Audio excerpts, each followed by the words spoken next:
नमस्कार, आप देख रहे हैं न्यूज़ 24। मैं हूं आप सभी के साथ Vipresh Mathur. Breaking with agenda में आप सभी का बहुत बहुत स्वागत है। सियासी खेल धर्म का कॉकटेल। महाराष्ट्र में धर्म पर सियासत खत्म होने का नाम नहीं ले रही है। चालीसा पर हंगामा और लाउडस्पीकर पर विवाद में सारे राजनीतिक दल एक दूसरे के अंदर झांकने की कोशिश कर रहे हैं। राज ठाकरे के 3 मई के अल्टीमेटम को देखते हुए सरकार ने आज सर्वदलीय बैठक बुलाई है। ऑल पार्टी मीटिंग है। बैठक से राज ठाकरे ने खुद को दूर रखा है, किनारा कर लिया इस बैठक से, लेकिन उनका प्रतिनिधिमंडल बैठक में शामिल जरूर होगा। बीजेपी की तरफ से फडणवीस मौजूद रह सकते हैं। मुद्दा लाउडस्पीकर से अजान का होगा। बात किस पर होनी है और यह क्यों होनी है, यह एक बड़ा सवाल है, क्योंकि लाउडस्पीकर पर सुप्रीम कोर्ट का फैसला पहले से ही है, केवल उसको लागू कराने की देर है। अब ऐसे में आज बैठक के बाद क्या लाउडस्पीकर विवाद खत्म हो जाएगा या सियासी फायदे के लिए चालीसा पर हंगामे की तरह इसे भी और हवा दी जाएगी? इसी मुद्दे पर आज बड़ी बहस करेंगे और ग्राउंड जीरो पर क्या हालात बने हुए हैं वो भी हम जानने की कोशिश करेंगे। एक बड़ा पैनल इस वक्त हमारे साथ मौजूद है। BJP Maharashtra spokesperson Shweta Shalini ji हमारे साथ जुड़ गई हैं। MNS spokesperson Manish Patre साहब हमारे साथ मौजूद हैं और किशोर तिवारी जी हमारे साथ जुड़ गए हैं, शिवसेना प्रवक्ता हैं। आप सभी का बहुत बहुत स्वागत है। सभी को स्क्रीन पर लाइए। और मेरे 3 सहयोगी आजमगढ़ से राजीव रंजन मेरे साथ मौजूद हैं, दिल्ली से प्रभाकर मिश्रा जुड़ गए हैं और साथ ही मुंबई से इंद्रजीत सिंह हमारे साथ मौजूद हैं। इंद्रजीत, सबसे पहले मैं आपके पास आ रही हूँ। जो ऑल पार्टी मीटिंग होने जा रही है, कितने बजे शुरू होगी, कौन कौन शामिल हो रहा है, कौन कौन नहीं आ रहा है, एजेंडा क्या है, सब बताइए।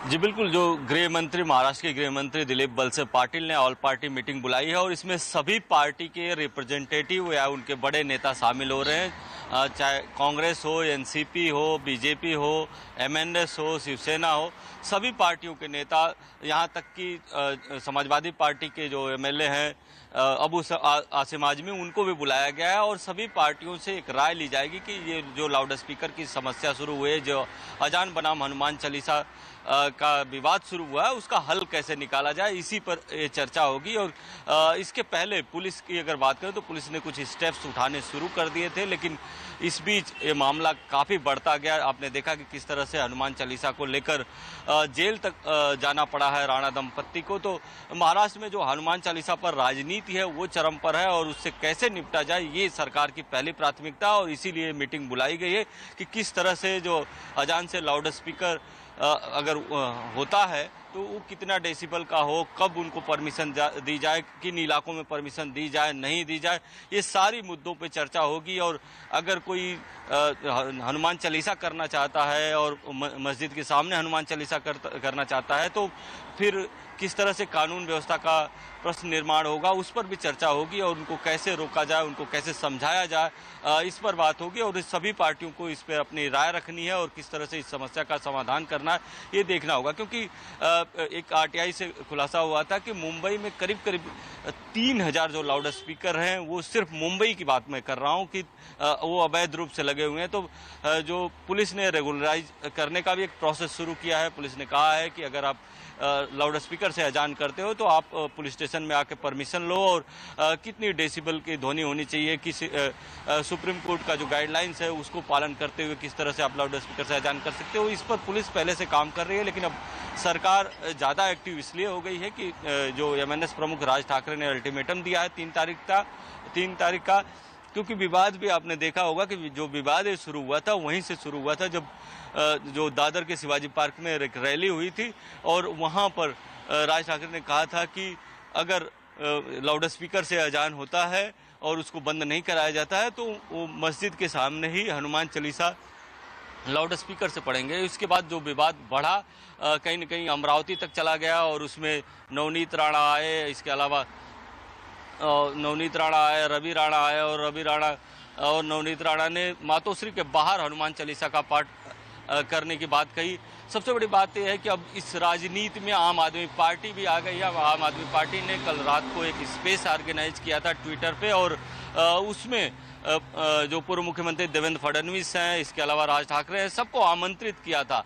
लेकिन ऐसा नहीं है, मेरा मानना है कि ऐसा नहीं है कि कोई भी किसी को आमंत्रित कर दे और कोई भी तुरंत उसमें जुड़ जाए, ऐसा होता नहीं है। लेकिन इस पर जो सियासत है वो तेज हो गई है। जो आम आदमी पार्टी की तरफ से मुंबई आम आदमी पार्टी का कहना है कि बीजेपी ने जो उनका स्पेस है वो क्रैश करने की कोशिश की और बीजेपी को कहीं न कहीं हनुमान चालीसा से कोई लेना देना नहीं है और इस पर राजनीति कर रही है। तो ये जो राजनीति है हनुमान चालीसा की वो काफी आगे तक चली गई है और उसी का हल निकालने के लिए आज सर्वदलीय बैठक पर आप नजर बनाए गृहमंत्री महाराष्ट्र के रखिएगा। उन्होंने राजीव रंजन, मैं आपके पास आ रही हूँ। राजीव, राजनेता कामयाब हो गए देश के जो असल मुद्दे थे उनसे ध्यान भटकाने में, और देखिए कहां फंस के रह गई है देश की जनता, कहां फंसा दिया है नेताओं ने अजान और हनुमान चालीसा में। दिल्ली से लेकर मुंबई तक क्या हाल है आप खुद ही देख रहे हैं। धर्म के नाम पर सियासत को चमकाया जा रहा है।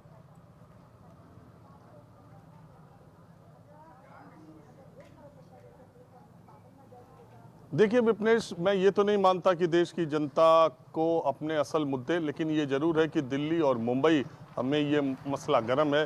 देश की जनता ये देख रही है कि ये हनुमान चालीसा और अजान पर देश की जनता के सामने सबसे बड़ा सवाल यही है कि ये अजान और हनुमान पे जो बहस हो रही है, जो तनाव, जो घमासान है, वो केवल दिल्ली और मुंबई में क्यों हो रहा है।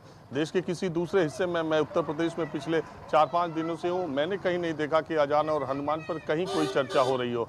हाँ, ये जरूर है कि उसका असर ये हुआ कि योगी सरकार ने यहाँ पर निर्देश दे दिया कि सारे धार्मिक स्थलों पर लाउड स्पीकर उतना ही तेज बजे जब परिसर से बाहर आवाज़ न जाए, और ज़्यादातर जगहों पर इंक्लूडिंग गोरखनाथ मंदिर जो कि जहाँ के वो महंत हैं, वहाँ भी लाउड स्पीकर धीरे है और तमाम मस्जिदों पर भी लाउड स्पीकर अजान के वक्त धीमे कर दिया गया। और कहीं कोई विरोध प्रदर्शन, कहीं कोई रोष हो, कहीं कोई नाराज़गी हो, ऐसा नहीं है। सारे धर्मों के लोग ये कहते हैं कि भाई सबका कम हो तो हमारा भी कम हो, कोई इससे कहीं कोई दिक्कत नहीं है। सबका ये मानना भी है कि ज़्यादातर पढ़ाई लिखाई या और तरह की दिक्कतें लोगों को लाउड स्पीकर से होती है तो वो धीरे हो जाए, कहीं कोई बात नहीं है। विवाद मुंबई में शुरू हुआ, उसका असर उत्तर प्रदेश में ये हुआ, लेकिन कहीं आपने नहीं देखा होगा कि विरोध प्रदर्शन हुआ हो, कहीं कोई बात हुई हो।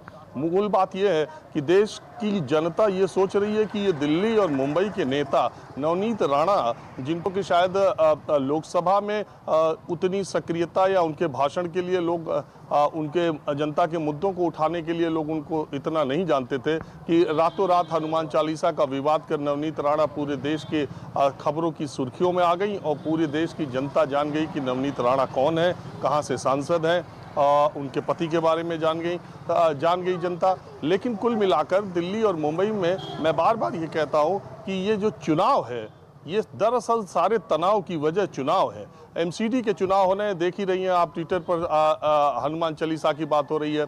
एमसीडी के चुनाव है और बीएमसी के चुनाव है, उसकी वजह से ये सारा खेल तमाशा हो रहा है और जनता, मुंबई और दिल्ली की जनता के बीच में ये मुद्दा ले जाने की कोशिश की जा रही है। दूसरी बात ये है कि ये सिर्फ अगर आप इसको हनुमान चालीसा तक महदूद रखें तो ये भी ठीक नहीं होगा। इसके तह में अगर आप जाएं तो महाराष्ट्र की सरकार में बहुत कुछ ठीक ठाक नहीं चल रहा है। ऊपर से देखने में ठीक ठाक लग रहा हो, लेकिन अंदरूनी खाने महाराष्ट्र की सरकार में सब कुछ ठीक ठाक नहीं चल रहा है। उद्धव ठाकरे की कई मौक़ों पर अभी जो विधायकों को आवाज़ देने का मामला था, आपने देखा शरद पवार ने कैसे उसकी मुखालफत की। कांग्रेस पार्टी के 2 दर्जन विधायक कांग्रेस अध्यक्ष सोनिया गांधी से भी मिले, तो कुछ खटर पटर महाराष्ट्र की सरकार में भी चल रही है। उद्धव ठाकरे फूंक कर कदम उठा रहे हैं और इस मसले को किस तरीके से सेटल डाउन किया जाए, ये उनके लिए बड़ी चुनौती है। क्यों? क्योंकि कट्टर हिंदुत्ववादी की छवि रखने वाली शिवसेना वैसे ही बैकफुट पर है जब उसने कांग्रेस और एनसीपी के साथ गठबंधन कर लिया। इस गठबंधन के बाद पहला चुनाव मुंबई बीएमसी का होगा, जो लिटमस टेस्ट होगा शिवसेना के लिए कि इन फोर्सेस के साथ जाने में, एनसीपी और कांग्रेस के साथ जाने में उसे चुनाव में नुकसान। बीएमसी में लगातार शिवसेना की धमक कायम रही है, आपको पता है। तो अब पहला चुनाव कांग्रेस और शिवसेना के साथ जाने के बाद ये पहला चुनाव होगा जो महाराष्ट्र का बड़ा चुनाव माना जाता है। तो उस चुनाव में शिवसेना का भविष्य क्या होगा, उस पर वो उसके लिए एक चिंता की बात है। इसीलिए इस मुद्दे पर, हनुमान चालीसा और अजान के मुद्दे पर, उद्धव ठाकरे बतौर मुख्यमंत्री और शिवसेना बतौर पार्टी इस चीज़ को लेकर के कहीं ना कहीं कश्मकश में है, क्योंकि राज ठाकरे ने ये मुद्दा उठाया है। राज ठाकरे कट्टर हिंदुत्व की स्पेस को पाना चाहते हैं और वो स्पेस पहले ही ऑलरेडी बाला साहब ठाकरे ने शिवसेना और शिव सैनिकों के जरिए महाराष्ट्र की राजनीति में बनाई थी। तो ये जो पूरी कहानी है वो सिर्फ अजान और हनुमान चालीसा के इर्द गिर्द आपको दिखाई देती है, लेकिन दरअसल महाराष्ट्र की पॉलिटिक्स में आने वाले दिनों में जो खेल होने वाला है ये उसकी बुनियाद दिखाई पड़ रही है। सही कहा राजीव आपने। प्रभाकर मिश्रा, मैं आपके पास आ रही हूं। जो दिल्ली से लेकर मुंबई तक ये जो हंगामा मचा हुआ है हनुमान चालीसा अजान पर, आपको लग नहीं रहा है कि कानून का मजाक बनाकर रख दिया है, कानून का तमाशा बना दिया है राजनेताओं ने?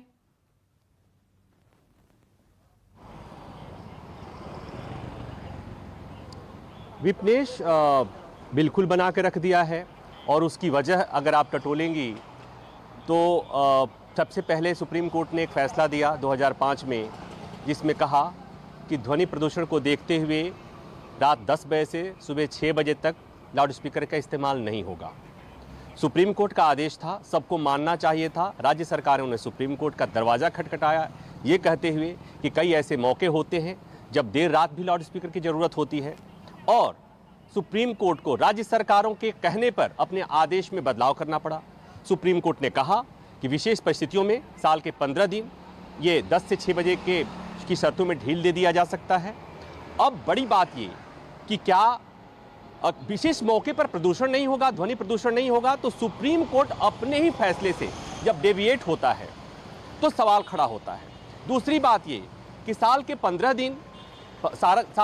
दिन छूट दी जाएगी, तो किसे दी जाएगी, किस मौके पर दी जाएगी? इतना बड़ा देश, इतने बड़े धर्म संप्रदाय, सबने अपने अपने पर्व त्योहार, तो जाहिर सी बात है कि जब छूट दी जाएगी तो कभी किसी को दी जाएगी तो दूसरे को आपत्ति होगी, दूसरे को दिया जाएगा तो तीसरे की आपत्ति होगी।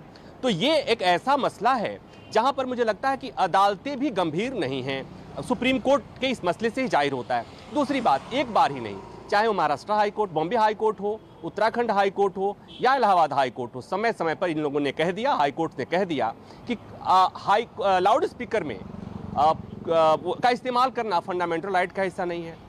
ये हाई कोर्ट ने ये कह दिया कि कोई भी एक क्लेम नहीं कर सकता कि लाउड स्पीकर में हम अगर आज़ान की आवाज़ पर पाबंदी लगती है तो धार्मिक स्वतंत्रता में बाधा है। तो ये अदालतों ने कह तो दिया, लेकिन बड़ा सवाल ये है विपनेश कि कौन चाहता है कि इस विवाद का समाधान होना।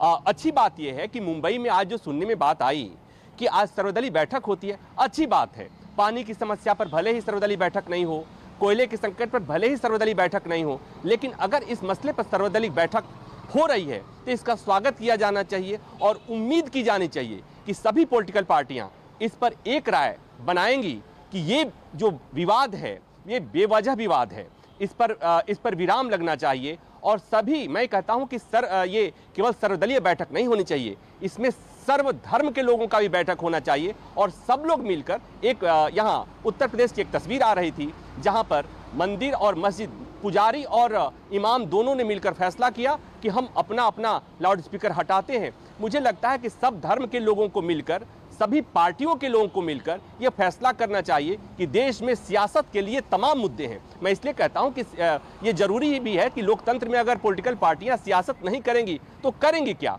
सियासत करना चाहिए, लेकिन देश में सियासत के लिए तमाम मुद्दे हैं।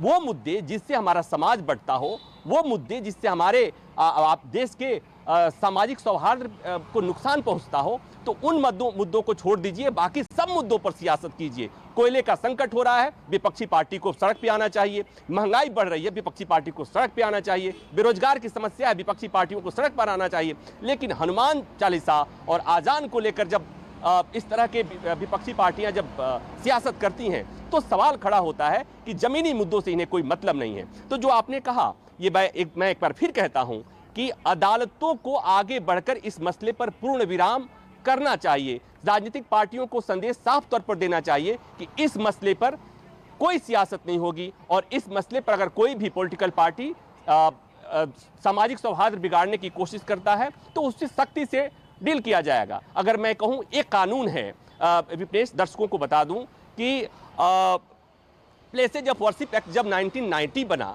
तो उसमें एक प्रावधान दे दिया गया था कि इस एक्ट का उल्लंघन जो कोई करेगा उसके चुनाव लड़ने पर रोक लग जाएगा, उसकी राजनीतिक योग्यता खत्म हो जाएगी। तो इससे सियासी पार्टियां डरती हैं। अगर आपको याद हो कि भले ही बाकी लोग प्लेसेज जब वर्शिप एक्ट पर चर्चा करते हैं, उसका विरोध करते हैं, मुखालफत करते हैं, सियासत करते हैं, पॉलिटिकल पार्टी का कोई जिम्मेदार नेता नहीं बोलता है क्योंकि उसे खतरा है कि अगर इसका दोषी पाए जाते हैं तो उनकी सियासत पर पूर्ण विराम लग जाएगा। ये वही कानून है जो कहता है कि 15 अगस्त 1947 को जिन धार्मिक स्थानों का जो चरित्र था, अगर वो हिंदू चरित्र था, अगर इस्लामिक चरित्र था, तो उसमें कोई बदलाव नहीं किया जाएगा। तो मुझे लगता है कि इस मामले में जो जिम्मेवारी राजनीतिक पार्टियों को उठानी चाहिए, सरकारों को उठानी चाहिए, सामाजिक संस्थानों को उठानी चाहिए और जो जिम्मेवारी अदालतों को उठानी चाहिए, ये अभी तक ये सब लोग अपनी अपनी जिम्मेवारी को उठाने में असफल रहे हैं। मुझे लगता है कि हम बहुत आगे बढ़ चुके हैं, सबको अपनी जिम्मेवारी समझनी चाहिए और कम से कम सामाजिक ताने बाने को नुकसान करने वाले मसलों पर सियासत पर पूर्ण विराम लगना चाहिए। ये प्रभाकर मिश्रा, आपने एक एक बात सही कही है, लेकिन ऐसा हो कहाँ रहा है? जब असली मुद्दों से ध्यान भटकाना हो तब हिंदू मुस्लिम अजान हनुमान चालीसा होने लगता है, और जब कुछ ना काम आए तो फिर धन को ले आइए, क्योंकि उसमें सियासत खूब चमकती है राजनेताओं की। मेरे साथ BJP Maharashtra spokesperson Shweta Shalini ji जुड़ी हुई हैं। श्वेता जी, अगर अदालत का कहना माना जाता, आदेश का पालन होता, असल मुद्दों पर बात होती, तो आज ये हालात नहीं होते, आज ये हंगामा नहीं होता, आज ये हिंसा नहीं होती, सर्वदलीय बैठक बुलाने की जरूरत नहीं होती। और सर्वदलीय बैठक बुलानी है तो जिस तरीके से मेरे सहयोगी ने कहा कि जो समस्या है, कोयले की कमी है, महंगाई है, बेरोजगारी है, उस पर होनी चाहिए थी। विपनेश जी, देखिए, आपके 3 विशेषज्ञों ने बात की और मुझे सबकी बात बहुत अच्छी लगी।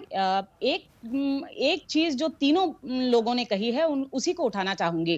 प्रभाकर जी ने खास इस बात की चर्चा की।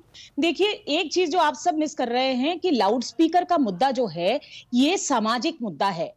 आप बाकी तो धार्मिक मुद्दे छोड़ दीजिए, सामाजिक मुद्दे के तौर पर यदि मैं बुजुर्ग हूं, मैं पढ़ना चाहती हूं, मैं स्टूडेंट हूं, तो दिन में 5 बार यदि मैं लाउड स्पीकर से कोई एक आवाज सुनती हूं जो कि 1 डेसिबल से ऊपर है, तो ये मेरे लिए, मेरे स्वास्थ्य के लिए, और मैं आपको सैकड़ों ऐसी चीजें दे सकती हूं जो ध्वनि प्रदूषण से इंसान में नुकसान होता है, डिजीजेस आती हैं वगैरह वगैरह। लेकिन असल मुद्दा ये है कि क्या कोई भी राज्य सरकार सुप्रीम कोर्ट की रूलिंग से बड़ा है? क्या कोई भी राज्य सरकार, कोई भी मुख्यमंत्री ये कह सकता है कि मैं सुप्रीम कोर्ट की रूलिंग को नहीं मानूंगा, आप जो करना है कर लो? क्या कोई भी राज्य सरकार ये कह सकता है कि आपको 19A के तहत फ्रीडम ऑफ स्पीच नहीं है, आप खुले मैदान में आकर आप कतई आप हनुमान चालीसा का पाठ नहीं कर सकते हो, और यदि आप हनुमान चालीसा का पाठ करोगे तो हम आप पे देशद्रोह, राजद्रोह लगा देंगे? क्या कोई भी राज्य सरकार ये कह सकता है कि भाई हम आजान तो नहीं रोकेंगे लेकिन हनुमान चालीसा अवश्य रोकेंगे? क्या कोई भी राज्य सरकार ये बात कह सकती है क्या कि हाँ बेशक हम सुप्रीम कोर्ट को नहीं मानते हैं, हम बेशक अनेकों हाई कोर्ट को नहीं मानते हैं, लेकिन अगर तुम हनुमान चालीसा लगाओगे और उसी डेसिबल पे लगाओगे तो हम तुम पर निंदा नहीं करेंगे, हम तुमको जेल के अंदर डालेंगे? इसके विरुद्ध मैं आपके घर के बाहर आके जोर जोर से लाउड स्पीकर हनुमान चालीसा का पाठ करती हूं, तो क्या आप मुझे नहीं रोकेंगी कि आप लाउड स्पीकर का वॉल्यूम कम जगह नहीं है, और उसके बाद बाकी मुद्दों पर चर्चा कीजिए? द्वार पर जाकर हनुमान चालीसा का पाठ करेंगे और सब देखते रहेंगे, ये माहौल खराब करने की कोशिश नहीं है तो क्या है? क्या बीजेपी के बड़े नेता इस पर बोले? एमएनएस प्रमुख राज ठाकरे ने 3 मई को ऐलान किया, किसी ने अपनी प्रतिक्रिया दी? नहीं, समर्थन दिया, और आज देखिए कि क्या स्थिति है। रुकिए 1 मिनट, विपनेश जी, एक मिनट रुकिएगा मैडम, मैं आ रही हूँ, ठीक है? मनीष पात्रे साहब भी हमारे साथ मौजूद है, विक्रम सिंह शिवसेना लीडर हमारे साथ मौजूद है। मनीष जी, 3 मई का ऐलान राज ठाकरे का कहां से कहां ले आया हालात को, और आज राज ठाकरे ही नहीं जा रहे सर्वदलीय बैठक में जो महाराष्ट्र के शांति और सौहार्द के लिए बैठक बुलाई गई है? क्यों बल्ला झाड़ रहे हैं, क्यों किनारा कर रहे हैं?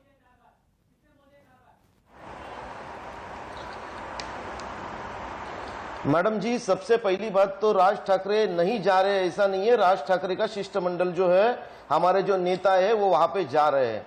दूसरी बात आपके निदर्शन में लाना चाहता हूं, ये जो बैठक हो रही है, आपको अगर समझ आ रहा होगा तो राज साहब ने जो कि 2 अप्रैल के सभा में जो अजान के समय पे जो स्पीकर लगता है, किसी भी धर्म को विरोध नहीं किया, अजान के समय पे जो स्पीकर लगता है वो स्पीकर गलत तरीके से लगा जा रहा है, उसके पास कोई परमिशन नहीं। आप ही के संवाददाता ने अभी कहा कि सिर्फ मुंबई में 3000 स्पीकर ये विदाउट परमिशन चल रहे हैं, तो इसका मतलब ये कितना नॉइज पोल्यूशन हो रहा है। और मुझे आपको ये निदर्शन में लाना है कि राज साहब ने जो मुद्दा उठाया वो जो था वो वैलिड मुद्दा था, और इसीलिए आज महाराष्ट्र की सरकार उस मुद्दे को लेके सर्वपक्षीय कम से कम 24 या 25 पार्टीज के लोग वहां पे आ रहे हैं, उनको लेके महाराष्ट्र की गृह मंत्री जो है वो बैठक कर रहे हैं। और इसी से साफ साफ हो रहा है कि ये मुद्दा जो है ये मुद्दा वैलिड मुद्दा था, ये सही मुद्दा था। ये मुद्दे को कुछ लोग अपने स्वार्थ के लिए गलत मोड़ पे लेके जा रहे हैं। राज साहब का कहना आज भी वही है, किसी भी धर्म का हो, लेकिन स्पीकर के वजह से अगर किसी को तकलीफ हो रही है और वो भी सुप्रीम कोर्ट के जो निर्देश है उस निर्देश के अनुसार अगर स्पीकर नहीं चल रहे हैं तो उसके ऊपर कार्रवाई होनी चाहिए। और महाराष्ट्र में तो कम से कम 8 या 10 हजार स्पीकर ये इनलीगल है, अनऑथराइज है, तो ये हटने चाहिए। सड़क पे होके फरमान जारी करेंगे तो माहौल खराब होता है। मैं डे वन से कह रही हूं कि ना तो आप कानून है ना ही संविधान है। अगर कोई दिक्कत है तो अदालत का रास्ता लीजिए ना, अपनाइए ना। एक प्रोसेस होता है, ऐसे नहीं है कि किसी ने भी धमकी दे दी, अल्टीमेटम दे दिया। वो वक्त नहीं है हिंदुस्तान में। विक्रम सिंह जी, राज्य में आपकी सरकार है, कानून व्यवस्था बना रहे, शांति स्थापित हो, सौहार्द बना रहे, तो क्या आपको लगता नहीं कोशिश ये पहले हो जानी चाहिए थी? इतना माहौल तो खराब नहीं होता कम से कम? नहीं विपनेश जी, देखिए इसमें माहौल खराब कर रहे हैं बीजेपी के लोग।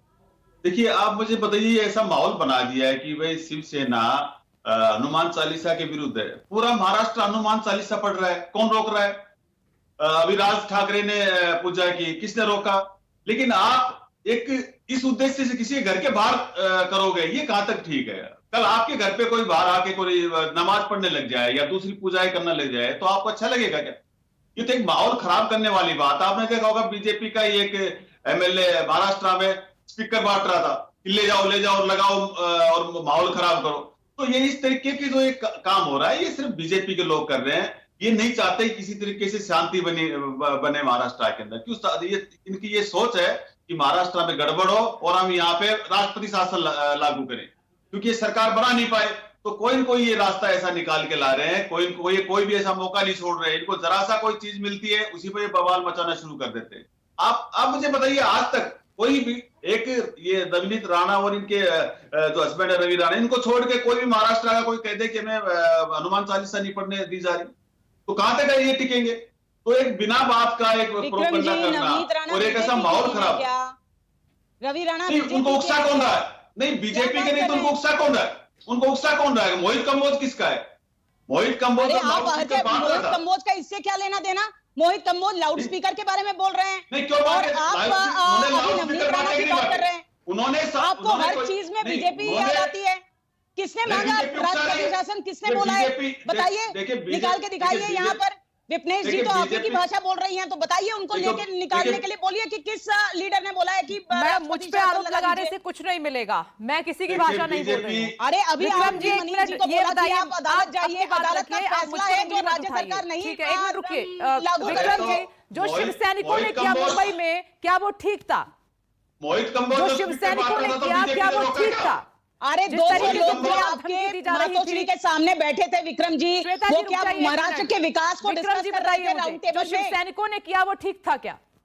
नहीं, देखिए क्या मैं वही तो कह रहा हूँ कि माहौल खराब क्यों करे? देखिए जब माहौल खराब होता है तो उसके तो फिर पब्लिक, देखिए पब्लिक को भड़काने का काम क्यों करते हैं? आप मुझे बताएं, आप मंदिर में जाते हैं, अगर आप ज्यादा बड़े हनुमान के भक्त हैं, पब्लिक मत बोलिए। शिव सैनिक पब्लिक नहीं है वो, और वो शिव सैनिक भी नहीं था, वो गुंडे थे। अगर जो नवनीत राणा के घर के सामने गए, उन्होंने माहौल खराब नहीं किया। नवनीत राणा तो गई भी नहीं मातोश्री के सामने। उसके बाद उन्होंने आपने राजद्रोह कैसे लगाया उनके ऊपर? तो आप क्या आपको लगता है कि आपके सरकार के भ्रष्टाचार के खिलाफ कोई भी आवाज उठाए तो आप उनको जेल में डाल देंगे? कौन सा भ्रष्टाचार? कौन सा भ्रष्टाचार? सोमैया पे हमला क्यों बोला? हमला क्यों बोला? सारी एजेंसी आपके पास है, आप करवा लो इंक्वायरी। कौन सा भ्रष्टाचार? ईडी आपके पास है, सारे आपके पास है, आप करवा लो कौन सा भ्रष्टाचार। किस मुंह से बोल रहे हैं विक्रम जी? 2 नेता आपके जेल, 2 मंत्री आपके जेल के अंदर है, आप अभी तक अनिल देशमुख जी को बाहर नहीं निकाल पाए। किस मुंह से बोल रहे हैं? जिस पूरा महाराष्ट्र ने देखा कि किस तरीके से आपने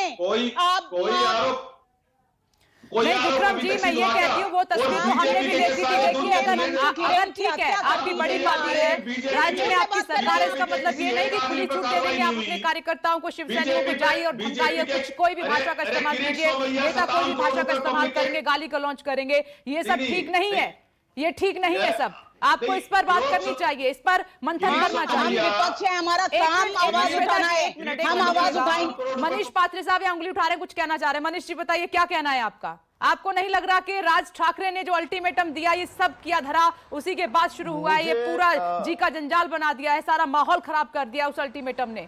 अगर राज ठाकरे को दिक्कत थी, वो कराना चाहते थे, तो वो अदालत का रास्ता अपना लेते, एक एप्लीकेशन फाइल कर देते, पुलिस कंप्लेन कर देते, लेकिन ऐसा कुछ नहीं हुआ।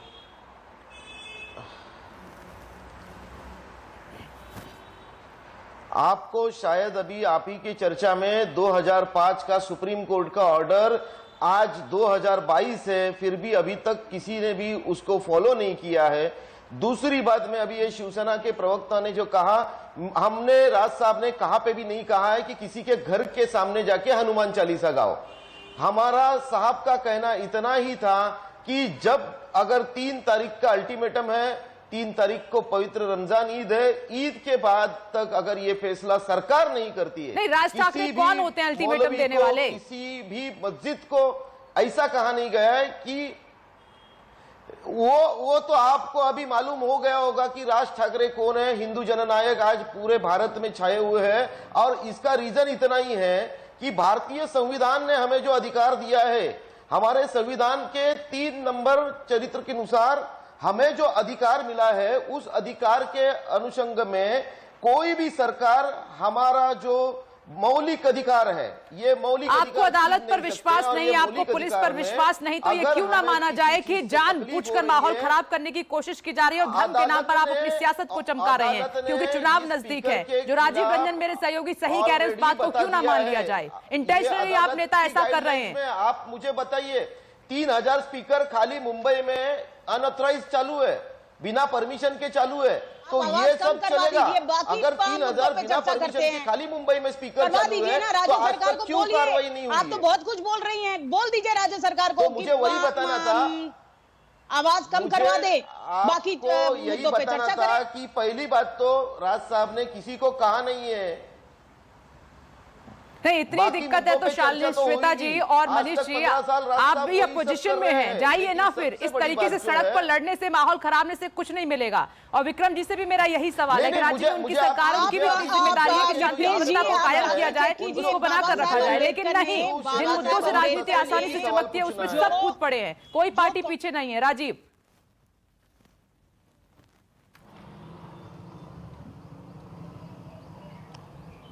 देखिए विपनेश, महाराष्ट्र की राजनीति में, और दूसरी बात यह है कि इन गर्मियों में हम बात कर रहे हैं, आज के 3 साल पहले अगर आप महाराष्ट्र जाती तो चुनाव में यही उद्धव ठाकरे, देवेंद्र फडणवीस और भारतीय जनता पार्टी के आला कमान के नेता चुनावी रैलियां कर रहे थे 3 साल पहले। तब उद्धव ठाकरे बहुत अच्छे थे, तब भारतीय जनता पार्टी बहुत अच्छी थी।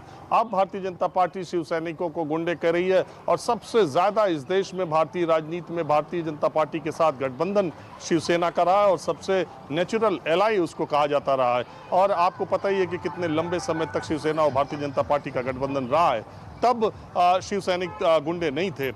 देखिए, ये कुल मिलाकर के उद्धव ठाकरे, जिनके पिता बाला साहब ठाकरे ने कभी भी सरकार में शामिल होने में उस तरह से वो बात नहीं रखते थे, कट्टर हिंदुत्व की राजनीति करते रहते थे, और कभी भी मुझे लगता है कि अपनी ज़िंदगी में बाला साहब ठाकरे चाहे जो हो जाते, लेकिन वो कभी कांग्रेस पार्टी और एनसीपी से हाथ मिला के सरकार नहीं बनाते। उद्धव ठाकरे ने इतने पुराने गठबंधन को सिर्फ मुख्यमंत्री बनने के लिए छोड़ दिया, क्योंकि उनको मुख्यमंत्री की गद्दी नहीं मिल रही थी। और कांग्रेस पार्टी और एनसीपी जो हमेशा से अपने को सेक्युलर कह रही थी, उन्होंने कट्टर हिंदुत्व वाली शिव सैनिकों की पार्टी को समर्थन देकर के सरकार बनाया। कुल मिला के ये सियासत का खेल है। जिस तरीके से आज राज ठाकरे और भारतीय जनता पार्टी की चाहे प्रवक्ता हो चाहे नेता हो, जिस तरह से एक सुर में बोल रहे हैं, इससे आपको क्या पता चला? इसे उन्हीं 2019 के चुनावी रैलियों में राज ठाकरे माइक पर मंच पर वीडियो क्लिपिंग चलाते थे प्रधानमंत्री नरेंद्र मोदी की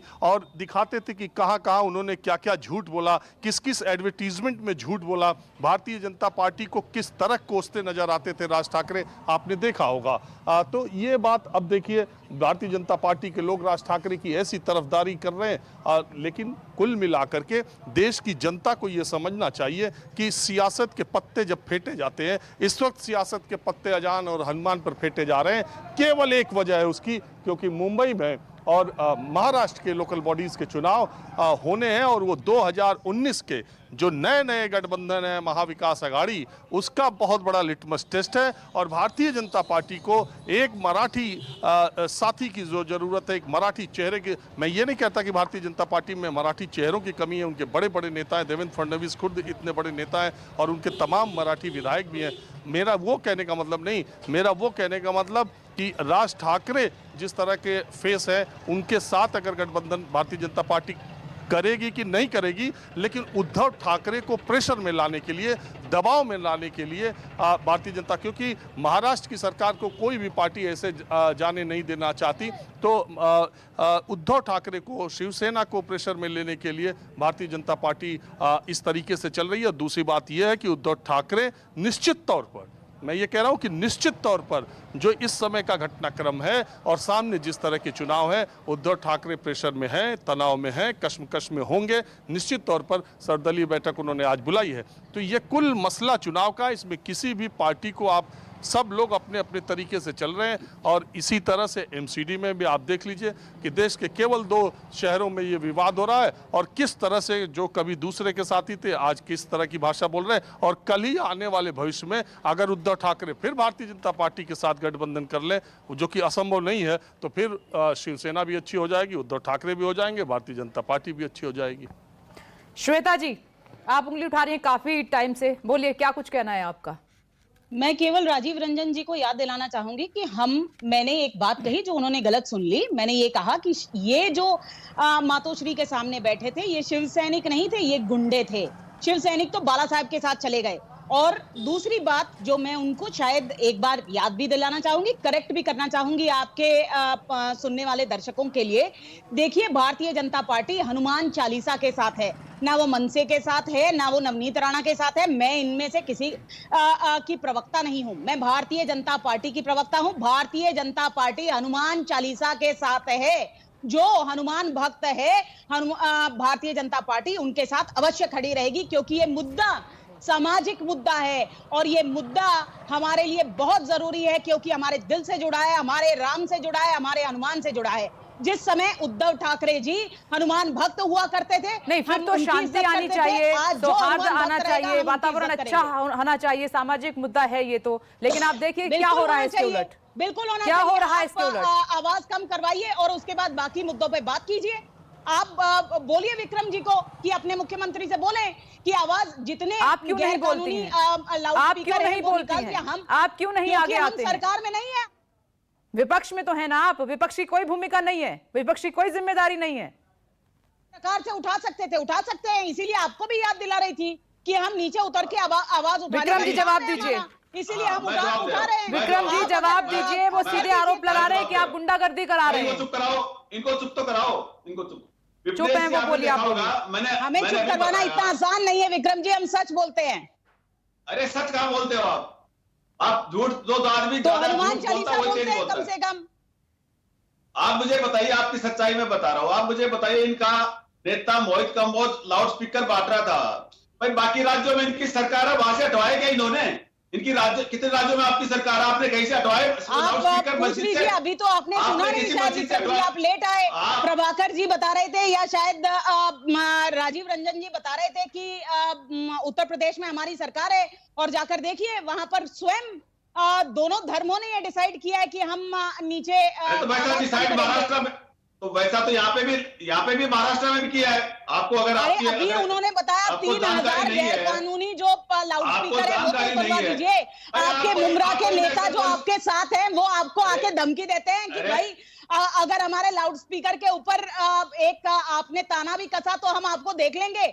आप अपनी अरे आप आपकी मैं सरकार तो बता रही हूँ ना केंद्र में कि आपकी आप सरकार, लोग तो आप कोई हनुमान पॉलिसी चालीसा बनाओ से ना। इसलिए डर रहे हैं आप कोई क्योंकि नेशनल पॉलिसी भूत बनाओ। पिशाच निकल नहीं, के नेशनल आवे। पॉलिसी महावीर बनाओ, जब पालन नाम करें। श्वेता जी, भूत और उत्तर पिशाच प्रदेश के में साथ तो आप योगी चला रहे हैं। आदित्यनाथ ने मैं ये भी कह कहा रहा है कि अजान भी आप पढ़ी कोई जाएगी, इसके लिए हनुमान पॉलिसी चालीसा भी बना लो। पढ़ी जाएगी, दोनों पर जोर दिया है। आप लेकिन कोई आप पॉलिसी जब से बनाओ, बैठी हैं नेशनल हनुमान लेवल की, चालीसा हम पर तो ही पालन जोर दे रही करेंगे। हैं।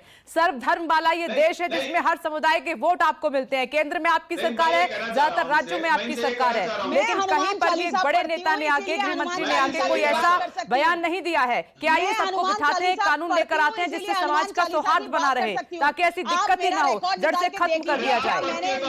रुकिए एक मिनट विक्रम जी, ऐसे आपस में लड़ेंगे तो कोई फायदा नहीं है। श्वेता जी एक मिनट रुकिए, विक्रम जी रुकिए। प्रभाकर मिश्रा, एक अच्छी शुरुआत है ये, चलिए ठीक है। ये जो पहले हो जाना चाहिए थोड़ा देरी से हो रहा है।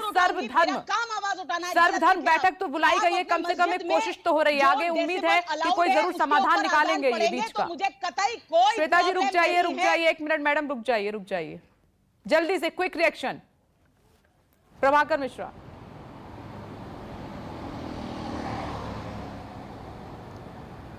विपनेश, मुंबई, जैसा राजीव रंजन ने कहा कि दो ही जगह विवाद दिख रहा है, मुंबई महाराष्ट्र में और दिल्ली में। ऐसा नहीं है कि आजान अभी नया लाउड स्पीकर में शुरू हुआ, और ऐसा भी नहीं था कि दिल्ली में पहली बार शोभा यात्रा निकल रही थी। तो राहत इंदौरी के साथ माफ़ी के साथ कि दिल्ली और मुंबई में तनाव है, पता करो कहीं चुनाव है क्या। तो दरअसल ये पूरा सियासी मुद्दा है। राजनेता समझते हैं इन्हें अगर स्टूडियो में नहीं बोलना हो तो पीठ पीछे स्टूडियो कैमरे के बाहर ये जरूर इस बात को मानेंगे कि पूरे विवाद फसाद की जड़ ये सियासत है, राजनीति है, चुनाव ठीक है। मुझे प्रभाकर मिश्रा यहाँ रोकना पड़ेगा क्योंकि वक्त अब मुझे इजाजत नहीं दे रहा है, परमिशन नहीं दे रहा है, लेकिन अहम बात जाते जाते आपने कही है। आप सभी का बहुत बहुत शुक्रिया ब्रेकिंग विद एजेंडा की इस डिबेट में शामिल होने के लिए। नमस्कार, मैं हूं मानक गुप्ता। अगर आपको हमारा ये वीडियो पसंद आया हो तो इसे लाइक और शेयर जरूर करें, और हां, हमें सब्सक्राइब और फॉलो करना ना भूलें ताकि आप देश और दुनिया की कोई खबर मिस ना करें। तो जुड़े रहिए हमारे साथ और देखते रहिए न्यूज़ 24।